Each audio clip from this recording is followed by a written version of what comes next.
사도 바울 이후에 기독교의 가장 위대한 신학자들 중에 가장 위대한 신학자들이 어거스틴과 존 칼빈이 있습니다. 어거스틴은 교회를 성도의 어머니라고 했고, 존 칼빈은 우리가 하나님을 아버지로 섬기듯이 교회는 성도의 어머니가 되어야 한다라고 했습니다. 교회가 성도의 어머니이기에 성도인 우리가 신앙의 회복과 영적 생명력이 넘치는 삶을 살기 위해서는 교회를 함부로 대하면 안 됩니다. 우리가 부모님을 함부로 대하면 잘 될 수가 없어요. 교회를 어머니처럼 겸손히 잘 섬겨야만 합니다. 교회를 우습게 보면 안 되죠. 네. 교회를 폄하하고 함부로 대하거나 또 교회가 우습고 약하게 보인다고 교회를 다니지 않는 것은 신앙이 약화되고 침체됩니다. 오늘 이제 음식바자회를 했는데 지금 우리 교회를 다니지는 않지만 미국 교회를 다니시는 70을 훌쩍 넘기신 연로한 여자 집사님께서 저하고 좀 교제를 하자고 그래가지고 같이 교제를 하는데, 이분이 우리 교회 초기 멤버셨어요. 그래서 이 본당을 1991년도에 세울 때 눈물로써 기도하고 또 더 교회를 섬기기 위해서 시간과 물질을 더 드리고 싶은데 못 드려서 막 그렇게 안타까울 정도로 눈물로써 안학현 목사님과 함께 삽을 뜨고 이 건물을 지으면서 그렇게 하나님께 원 없이 드려졌는데, 그때는 얼마나 그렇게 기쁘고 감격이 이렇게 있었는지 모른다라는 그런 말들을 해주셨어요. 근데 그 집사님께서 저를 딱 보자 첫 마디가 뭐였냐면 저보고 하는 말씀이 장로교 목사님에게 연락해서 교제 좀 하라고. 그게 저를 만나자마자 자기가 하나님께 받은 거라고. 근데 제가 깜짝 놀랐던 게 왜 그랬냐면, 제가 2달 전부터 장로교 목사님께 제가 인사를 드리고 제가 더 어리고 또 온 지 얼마 안 됐기 때문에 인사를 드려야겠다라는 생각을 여러 차례 제 아내한테 얘기를 했다가 실행을 못 했는데, 이분이 만나자마자 저에게 딱 그 말을 하시는 거예요. 그래가지고 제가 또 깜짝 놀랐어요. 그리고 집사님하고 이렇게 얘기를 하는데 그 집사님이 저에게 그러는 거예요. 콜롬비아 한인 침례교회에 온 거에 대해서 너무나 감사하다고, 그리고 너무나 고맙다고 이렇게 얘기를 해주시는데, 저는 그것이 하나님이 저를 이 집사님을 통해서 위로하고 격려하시구나라는 것들을 깨닫게 되었어요. 그리고 집사님과 헤어지고 나자마자 제가 연락을 드렸습니다. 장로교 목사님께 연락을 해가지고, 감사하게도 연락을 안 받았는데, 여하튼 연락을 안 받았지만 제가 문자로 해가지고 약속을 다음 주에 목사님 시간 스케줄에 맞춰서 갖자고 그렇게까지 약속 만남까지 했습니다. 이 여집사님만 그런 것이 아니라 여기 계신 모든 성도님들도 교회 생활에 얼마만큼 만족하느냐가 내 신앙생활에 감격이 있고 생명력과 풍성함이 있다는 것이 결정되어진다는 것입니다. 교회 생활에 만족함이 있어야 돼요. 저도 오늘 집에서 이제 교회 이렇게 오려고 할 때, 원래 금요일 밤은 아주 이게 은혜 받기 딱 좋은 뜨거운 밤 아닌가요? 네, 저도 제 모교회가 침례교회, 저는 원래는 서울 방배동에 방배동에 있다가 이제 광명시 하안동으로 이제 옮겼는데, 그때 금요일 날 생각을 하면은 제가 하안동에서 금요일 날 밤 11시까지 이렇게 그 철야 기도를 하고 나서 예배를 드리고 나서 뒤에다가 제 차에다 해가지고 청년들을 막 서울 곳곳에 이렇게 태워주고, 결국 우리 집이 인천이었는데도 인천까지 가려면 새벽 2, 3시가 되는 그런, 근데 그 시간들이 피곤함은 있었지만 얼마나 이 금요일이 기다려지는지, 그리고 특별히 제가 청년회 때다 보니까 형제자매들이 얼마나 이렇게 금요일 날 같이 주님 안에서 알아가고 교제하는 것들이 얼마나 기뻤는지 모릅니다. 여하튼 우리가 교회 생활에 얼마만큼 만족하고 헌신하고 시간과 물질을 드리느냐에 따라서 내 신앙의 그 회복이 일어나고 생명력이 일어나는 것을 보게 됩니다. 교회 생활이 우리 신앙 생활에 절대적이에요. 그래서 교회 생활에 이렇게 실망이 들거나 약간 만족이 안 되면 은혜를 받지를 못합니다. 그리고 어떤 관계 가운데 그런 것들이 있게 되거나 하면 은혜를 못 받게 되는데, 그만큼 교회 생활이 우리 신앙 생활에 절대적으로 중요하기에 우리가 교회가 어떤 곳이고 또 교회 생활을 어떻게 해야 하는지 성경을 통해서 살펴보아야 합니다.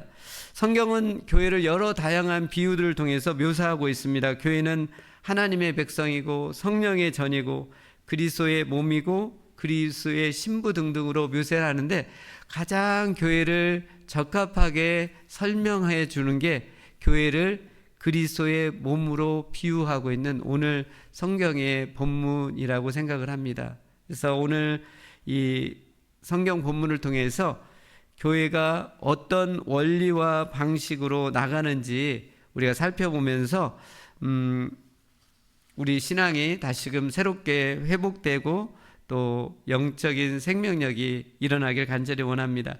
그러면 오늘 성경 본문을 통해서 성경적인 교회 원리는 무엇이고 어떻게 교회 생활을 해야 하는지 함께 살펴보기를 원합니다. 첫째로 우리는 성령의 침례를 통해서 교회의 지체, 이 지체가 멤버입니다. 멤버가 된다는 것입니다.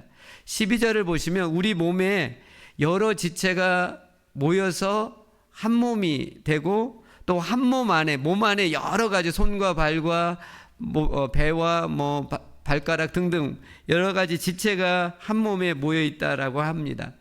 우리 몸이 그러하듯이 그리스도의 몸인 교회도 여러 멤버들, 지체들이 모여서 교회를 이루고 교회에는 여러 지체들이 있다라고 말씀하고 있습니다.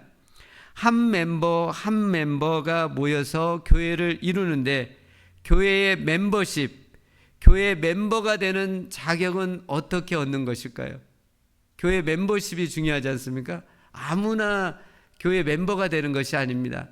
교회의 멤버가 되는 자격 조건이 딱 한 가지 있습니다. 그것을 오늘 성경은 13절에 말씀하고 있습니다. 미국 와서 보니까요, 한국에서와 비교 안 되는 카드 이 포인트 베네핏이 굉장히 많더라고요. 그래서 카드 회사에서 아무나 카드 멤버 회원을 이렇게 주는 것이 아니라 자격 조건을 따집니다. 네, 신분이 확실한지, 거주지가 확실한지, 또 몇 달 안에 어느 이 비용을 써야 그 사람에게 카드 멤버십이 주어지고 멤버가 되는 것이죠. 하지만 교회 멤버십은 그런 조건이 하나도 필요 없습니다. 13절 보시면 딱 한 가지 교회 멤버십이 되는 조건 나옵니다. 유대인이나 헬라인이나 자유인이나 종이나 부자나 가난한 자나 남녀 모두 상관없이 모든 사람은 성령의 침례를 받음으로 교회의 멤버, 회원이 된다라고 말씀하고 있습니다. 그러니까 교회 멤버십이 되는 유일한 조건은 성령의 침례를 받아야만 합니다. 13절을 보시면 우리는 성령으로 침례를 받아서 교회의 한 몸이 되었고 모두 한 성령을 마시게 되었다라고 말씀하고 있습니다. 그러니까 성령의 침례를 반복해서 한 성령을 마시는 것도 그 성령의 침례로 봅니다. 그러니까 성령의 침례를 2번 말씀하면서 교회 멤버가 되는 것은 오직 성령의 침례를 통해서 이루어짐을 강조해서 지금 말씀하고 있습니다. 성령의 침례를 통해서 교회 멤버가 되는데 성령의 침례를 통해서 구체적으로 어떤 일이 일어나는 것일까요? 요한복음 3장에 그게 정확히 잘 나타나 있습니다. 예수님께서 바리새인이고 유대인의 지도자인 니고데모에게 말합니다. 니고데모에게 하나님의 나라 천국에 가려면 물과 성령으로 거듭날 것을, 다시 태어날 것을 말씀합니다. 여기서 물은 일반적으로 성경학자들이 물은 물침례, 죄를 회개하는 걸 뜻합니다. 죄를 회개해서 정결하게 씻음 받는 것을 이 물침례를 뜻하고, 성령은 성령 침례로 성령이 우리 안에 임함으로 우리가 영적으로 새롭게 태어나서 예수님 안에 있는 영원한 생명을 갖는 것을 뜻합니다. 영원한 생명을 우리가 가져야 하나님 나라 천국에 갈 수 있는 것이죠. 그러니까 물과 성령으로 지금 거듭난다고 했는데, 우리가 가만히 있으면 물과 성령으로 거듭이 일어날까요? 거듭날까요? 사람은 전적으로 타락해 있고 본성이 악하기 때문에 스스로 알아서 내가 한번 예수님을 믿어봐야지 그런 사람 없을 거예요. 우리는 스스로 그런 마음이 없고요, 또 스스로 그렇게 찾아서 구원할 힘이 우리에게는 없습니다. 그러기에 우리 모두는 그 누군가를 통해서 먼저 복음을 들었을 것입니다. 복음이 무엇입니까? 고린도전서 15장 3절 4절에 보면 성경에 가장 복음의 핵심을 잘 나타내고 있습니다.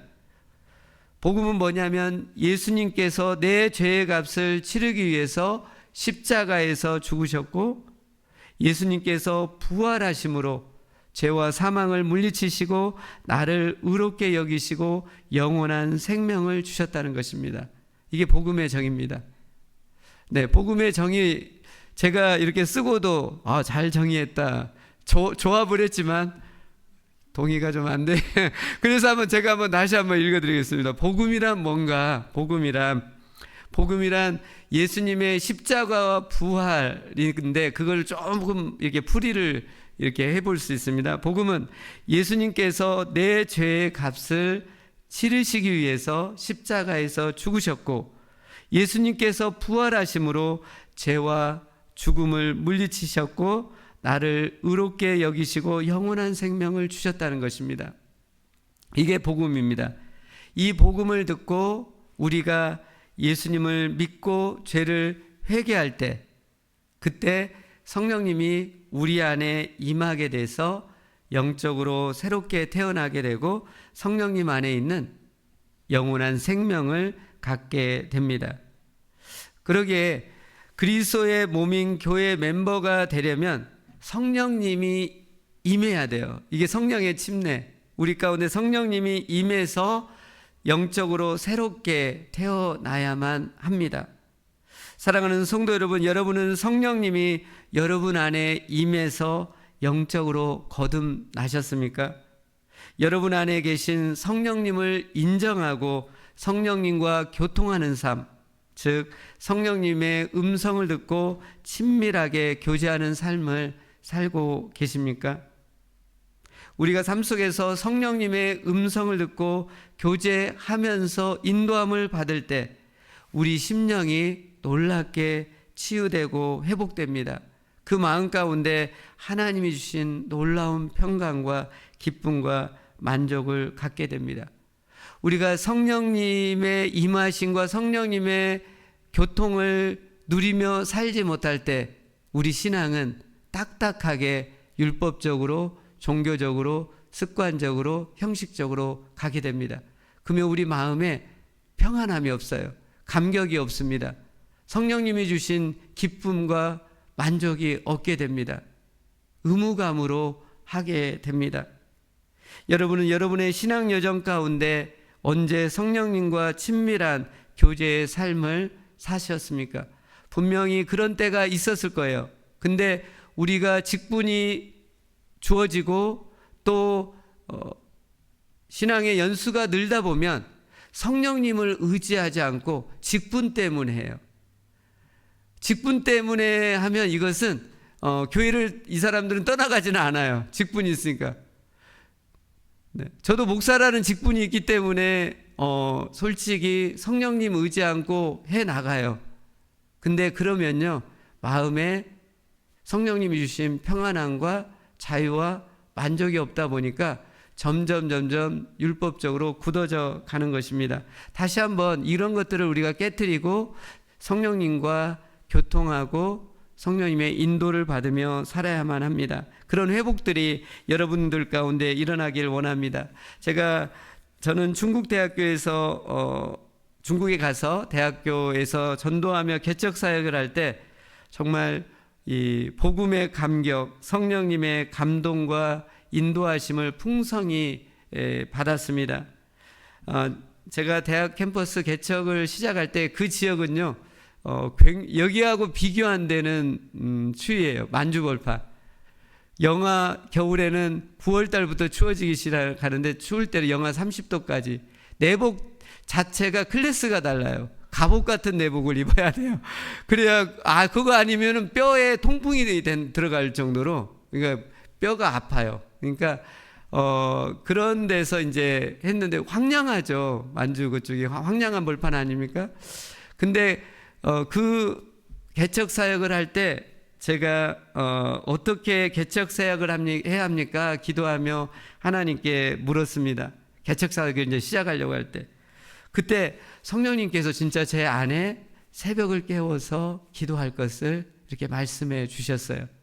그래서 제가 7년간 있는 동안에 매 평일날 월요일부터 금요일까지 동일한 우리가 아침 6시에 그렇게 저로부터 시작을 해가지고 나중에는 이제 중국 제자들까지 함께 이 모임방에서 새벽을 깨우면서 기도를 했습니다. 어떤 때는 새벽에 저희 집에서 한 10분 정도 걸어가야 그 모임방이 있는데 영하 20-30도 되는데 그걸 가려고 하면 참 쉽지 않은 그런 거였지만 매일 새벽을 깨워서 하나님 앞에 기도했던, 그리고 성령님이 주시는 그 감동에 순종했을 때 정말 저희 하얼빈에 있는 저희 개척이었는데도 불구하고 저를 통해서 정말 많은 열매들이 맺히게 되었어요.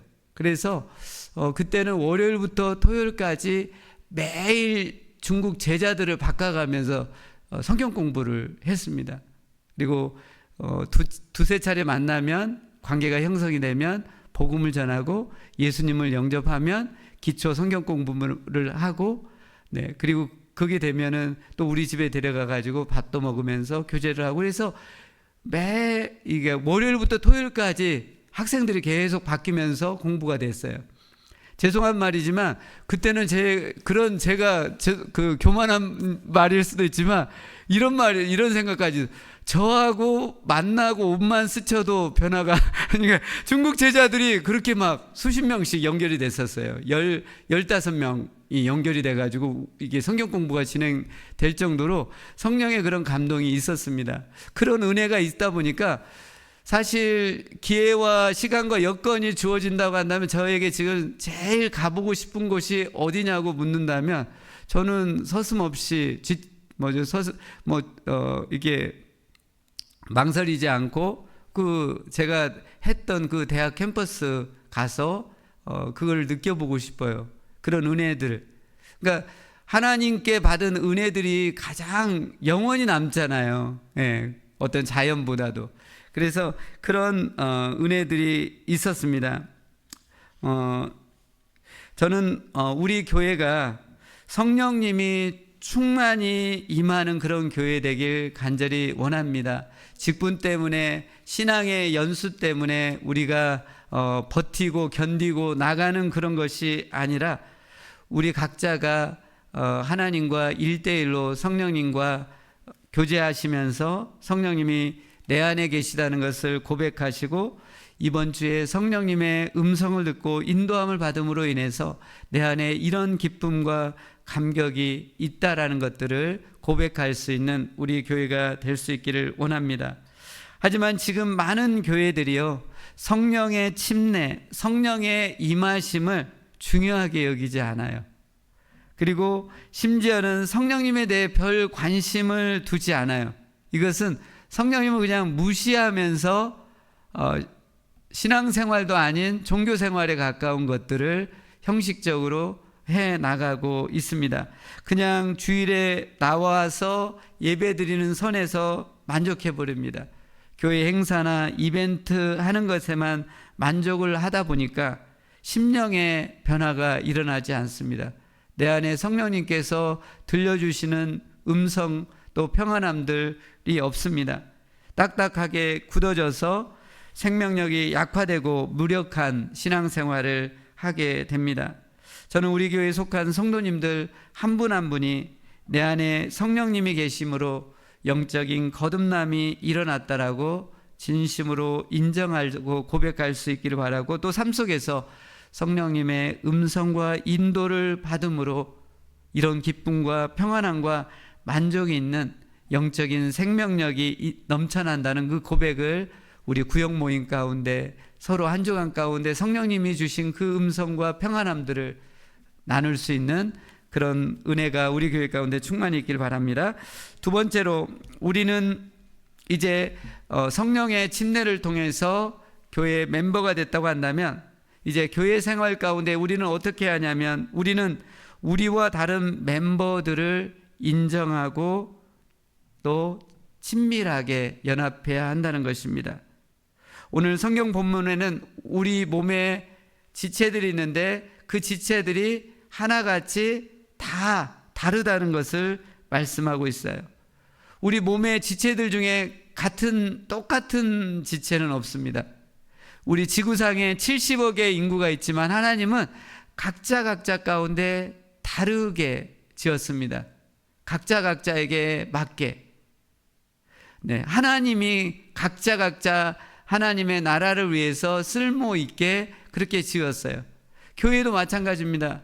교회 가운데 다 다릅니다. 나와 같은 사람이 없어요. 각각 다르게 했습니다. 우리 몸을 보면 손과 발이 다르고 눈과 귀가 다르고 입과 코가 다릅니다.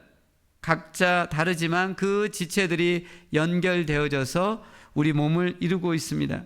만일 우리 몸에서 발이 냄새가 나고 깨끗하지 못하다고 우리 몸이 발을 거부해 버리면 어떻게 될까요?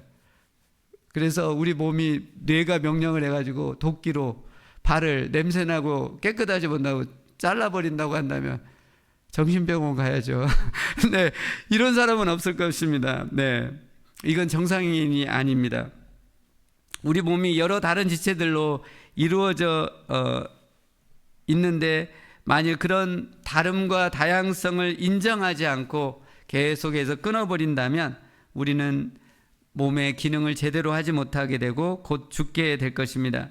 역으로 우리 몸이 건강하게 되려면 나와 몸이 다른 지체들을 인정하면서 서로 잘 연결이 되어야만 합니다. 그런데 성도 여러분, 나와 다른 사람을 인정하고 가깝게 지내는 것이 쉬운 일일까요? 네.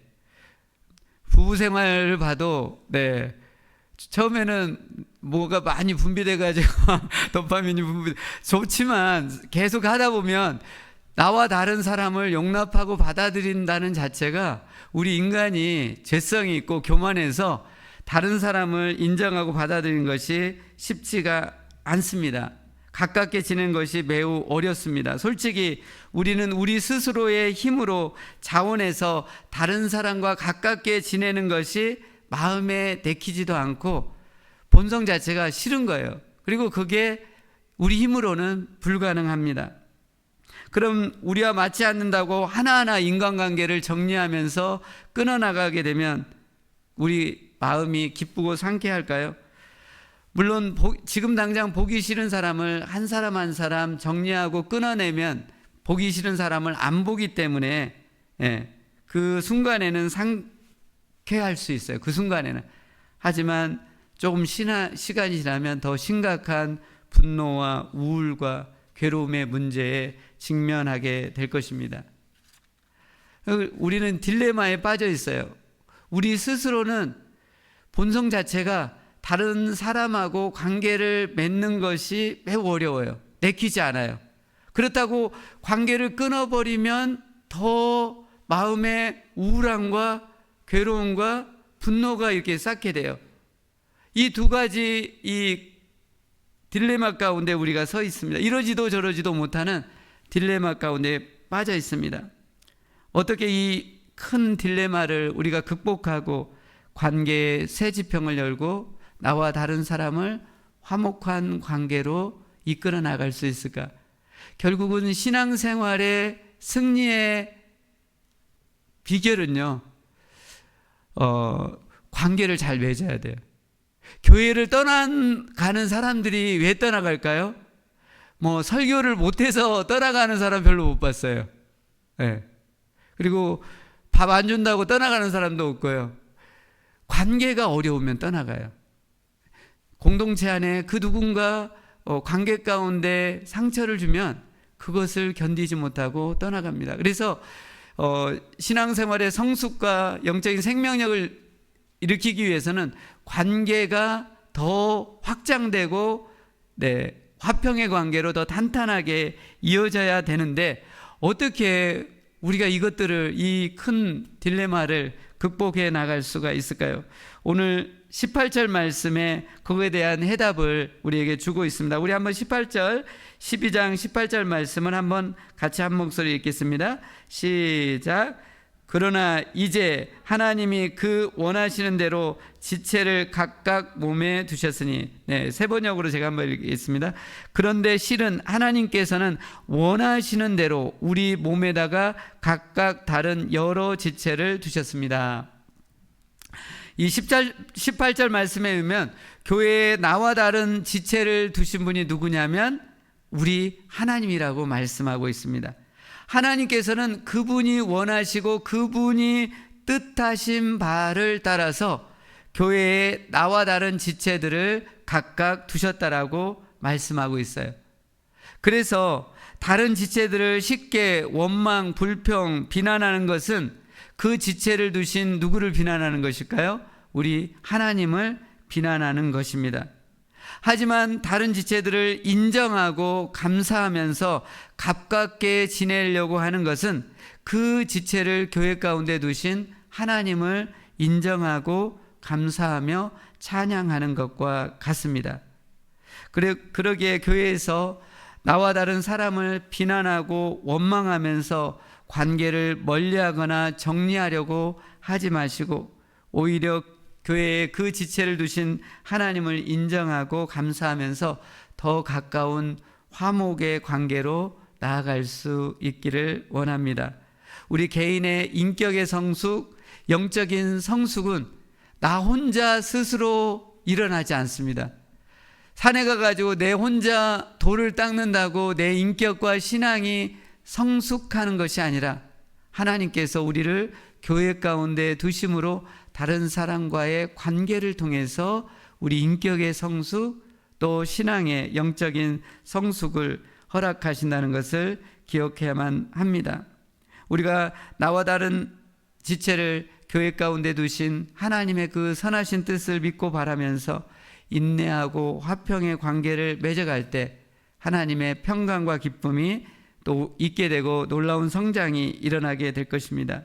저는 지금까지 이렇게 사역자로 살아오면서 30살 때부터 이제 사역자로 이렇게 살아왔는데 10개가 넘는 교회에서 섬기고 사역하는 그런 기회를 가졌습니다. 근데 충격적인 것은 제가 가서 섬기고 사역한 교회마다 저를 괴롭히는 사람이 꼭 있었어요. 이 교회를 떠나서 다른 교회 가면은 꼴 보기 싫은 사람 이제 이렇게 떠나왔기 때문에 괜찮을 줄 알았는데 그 교회 가면 더 큰 호랑이가 나를 기다리고 있더라고요. 갈 때마다 나를 괴롭히는 사람이 있었어요. 왜 이렇게 나를 괴롭히는가 했더니 알고 봤더니 제가 못쓸 인간이 마음이 좋고 제가 너무나 인격이 부족해가지고 그 사람을 통해서 저를 계속 깎아내리는 거였어요. 물론 우리 교회 오니까 없더라고요. 네, 없어요. 네. 근데 진짜 10개 교회 다니면서 그때마다 하나님께서 이렇게 두셨는데 어떤 때는 사역하는 게 너무 힘이 들어가지고 하나님께 얼마나 기도했는지 몰라요. 하나님께 기도할 뿐만 아니라 신실한 믿음의 멘토들에게 전화를 그렇게 많이 했어요. 이 사람 때문에 너무 괴롭고 힘들다고 이렇게 하면 네, 하나님께 기도도 하지만 그렇게 멘토들의 조언, 친구들, 신실한 믿음의 친구들의 이렇게 조언을 들으면서 또 그런 과정들을 하나하나 해결하면서 갈 수가 있었습니다. 근데 10개 넘는 교회에서 이렇게 사역을 하고 왔지만 참 감사했던 것은 뭐였냐면, 제가 하나님을 의지하면서 저와 다른 사람과의 화평의 관계를 끝까지 이루려고 집중을 했습니다. 근데 하나님이 그것을 매우 기쁘게 보신 것 같아요. 그리고 저에게 은혜를 주시고 또 믿음과 또 신앙이 성장할 수 있는 그런 것들, 인도하신 것들을 보게 됩니다. 지금 돌아보면 저는 저와 다른 많은 사람들과의 그 화평의 관계를 맺기 위해서 흘렸던 눈물과 기도, 헌신을, 그 과정을 통해서 제 신앙과 인격의 성장과 성숙을 가질 수가 있었습니다. 그러면서 제 안에 교회 내에서 화평의 관계를 맺는 원칙들을 세울 수가 있었어요. 첫 번째 원칙이 뭐냐면, 서먹한 사람과 더 가까운 관계를 서먹한 사람과 가까운 관계를 맺기 위해서 더 힘써서 노력해야 한다는 것입니다. 서먹한 그런 감정이 느끼거나 서먹한 것들이 느끼면 더 전화를 드리고 더 의지를 들여서 만나서 식사하고 교제하는 것들을 이렇게 하고 있습니다. 제가 여러분들하고 지금 식사 교제를 안 하는 것은 그 이유인지 아시죠? 서먹한 관계가 아니기 때문에. 네. 근데 여러분들에게 한번 만나서 식사 좀 하십시다 하면은 서먹한 관계일 확률이 굉장히 많아요. 네. 제가 중국에서 제자들에게 그런 룰을 가지고 했더니, 이제 중국 제자들이 제가 전화만 오면 일단 먼저 긴장을 하기도 했었어요. 꼭 서먹한 거 있으면 전화해서 같이 만나서 식사하자고 하니까. 근데 서먹한 관계가 있을수록 더 의지를 들여서 전화하고 더 의지를 위해서 만나고 식사하고, 다 식사하고 나서 그 서먹한 관계를 풀어야 하잖아요. 그래서 I 메시지로, U 메시지가 아니라 나는 이런 느낌이다고, 이런 마음이 있다라고 이렇게 얘기를 하면 그 듣는 사람들이 열이면 열 다 고마워했어요. 그리고 그렇게 자기를 존중해 준 거에 대해서 너무 감사하면서 더 화평의 관계를 맺을 수가 있었습니다.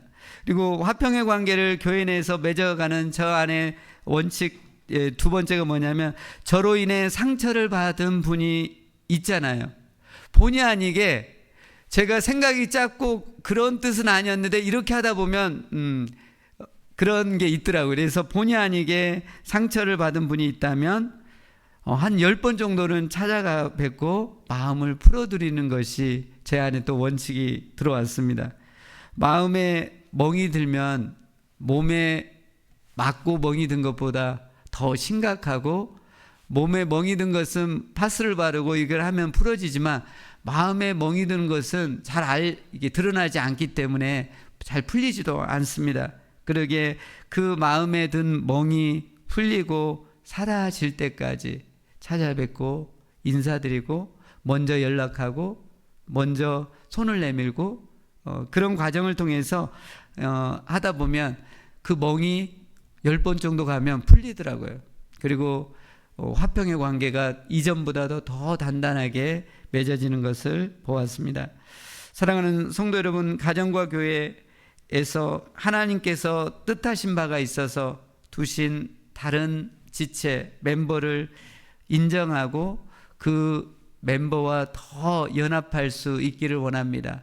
혹여나 서먹한 관계가 있다고 한다면 더 기도하고 의지를 들여서 더 가까운 관계로 들여질 수 있도록 우리 자신을 그렇게 들여질 수 있기를 원합니다. 화평의 관계를 맺어갈 때 화평의 왕이신 주님께서 매우 기뻐하시고 우리 마음에 놀라운 기쁨과 평안을 주시고 우리 안에 영적인 인격적인 성장과 성숙이 있게 될 것입니다. 마지막으로 세 번째로 오늘 교회 생활 가운데 주시는 말씀은, 우리는 작고 약한 지체들을 더욱 귀하게 여겨야 한다는 것입니다. 작고 약한 지체들을 더욱 귀하게 여겨야만 합니다. 오늘 성경 본문은 우리 몸의 각 지체가 다르다라고 말씀하시면서 22절부터는 좀 더 깊은 부분을 다루고 있습니다. 다를 뿐만 아니라 몸의 지체들 중에서 약하고 볼품없는 지체들을 언급하면서 우리 몸은 약하고 볼품없는 지체들을 더욱 귀하게 여기고 아름답게 해준다라고 말씀하고 있습니다. 그러지 않나요? 우리 몸에 연약하고 아픈 부위가 생기면 우리는 더 그 약하고 상처받은 그 부위를 더 감싸 안고 더 치료를 하게 할 것입니다. 그것이 그렇게 했을 때 우리 몸이 더 건강하게 되는 것입니다. 우리가 우리 몸에서 자꾸 약하고 볼품없는 지체들을 얼마나 많이 신경을 씁니까? 그래서 전체적으로 우리 몸이 건강하고 아름답게 되어져 가는 것입니다. 우리가 우리 몸의 지체에게 그렇게 하듯이 교회도 작고 약하고 소외받고 있는 지체들을 더욱더 귀하게 여기고 큰 관심을 가져야 교회가 영적으로 더 건강해지고 아름답게 될 것을 말씀해 주고 있습니다. 사랑하는 성도 여러분, 하나님이 기뻐하시는 교회, 영적으로 건강한 교회는 어떤 교회냐면 목사와 중직자가 인정받고 귀함을 받는 그런 교회이기도 합니다. 네. 교회에서 목사와 중직자들이 무시받고 그러면은 그런 교회가 또 좋은 교회는 아닙니다. 하지만 그것보다 더 중요한 것은 교회 안에 연약한 가운데 있는 지체, 소외받고 있는 지체, 상처 가운데 괴로워하고 있는 지체들을 더욱더 귀하게 여기고 큰 관심을 갖는 교회가 하나님이 가장 기뻐하시는 교회입니다. 하지만 하나님이 보시고 심히 슬퍼하는 교회, 영적인 생명력이 없는 교회는 어떤 곳일까요? 작고 연약하고 아파하는 지체에게 별 관심을 두지 않는, 그들을 인정하지 않는 무관심한 교회, 한 지체가 교회를 떠나간다 해도 별로 아파하지 않는, 그리고 별 액션을 취하지 않는 그 교회일 것입니다. 만일 우리 몸에서 손가락 하나가 이렇게 잘려가지고 이제 떨어진다고 한다면 이거 우리 어떻게 해야 할까요? 이머전시 상황 아닙니까? 네. 난리도 이런 난리가 없지 않습니까? 지체가 손가락이 떨어져 나가는데 우리는 어떻게든지 빨리 응급실로 가서 이 봉합하는 수술을 해서 어떻게든지 이 손가락이 나가지 않도록 하는 것이 이 정상적인 건강한 몸일 것입니다. 마찬가지입니다. 우리 교회 가운데 작고 소리를 못 내고 소외되고 있고 그런 사람들이 고민하고 있을 때, 우리 교회를 떠나가려고 할 때 우리가 엄청난 액션을 취해 주는 거죠. 이머전시 상황이니까, 비상사태니까. 그것이 영적으로 건강한 교회고 하나님이 기뻐하시는 교회라고 확신합니다. 저는 우리 교회 성도님들이 자꾸 연약하고 아파하는 지체를 더욱더 귀하게 여기고 큰 관심을 가짐으로 우리 교회가 영적으로 더 생명력이 넘치는 성숙한 교회가 되기를 원합니다. 예수님께서 이 땅에 오셔서 사셨을 때 그 3년 반의 공생활을 하면서 예수님이 선택하셨던 이 동역자 12제자들을 보면요, 그 중에 3명의 핵심 수제자들 베드로, 야고보, 요한은요, 그들은 그 당시에 가장 소외받고 또 천대받은 어부 출신의 사람들이었습니다. 세상에서 인정해주지 않는 별 볼 일 없는 어부들이었습니다. 하지만 예수님은 그 소외받고 천대받는 그들에게 큰 관심을 두시고 집중해서 그들을 돌보고 섬기고 가르치는 사역을 통해서 그들을 통해서 하나님의 나라를 이끌어가는 것을 볼 수가 있습니다. 사랑하는 성도 여러분, 여러분이 보시기에 우리 교회 가운데 지금 아파하고 소외감을 느끼고 있는 지체가 발견이 되었습니까? 그러면 그 지체를 지금 당장 만나서 그분이 우리 교회에서 정말 중요한 존재라고 알려줄 수 있기를 원합니다. 한 명만 그럴 게 아니라, 한두 명만 그럴 것이 아니라 우리 금요예배에 오신 여러분들이 혹여나 어떤 지체가 고민하고 있고 상처 있고 또 침체 가운데 있다고 한다면 7, 8명이 무시로 이렇게 성령의 감동을 따라서 연락을 해서 만나고 크로스로 격려하고 또 소중한 존재라고 말한다고 한다면 하나님께서 성령님께서 얼마나 기뻐하시겠습니까? 그 사람이 회복이 될 거예요. 놀라운 회복을 일으킬 것입니다. 그 사람이 회복되면 우리는 가만히 있나요? 나의 도움을 통해서 어떤 사람이 회복되고 성장이 일어나면 그 사람이 성장한 만큼 준 사람도 동일하게 똑같이 성장의 단계로 나가는 것이고 또 하나님의 은혜가 같이 흘러오는 것을 보게 될 것입니다.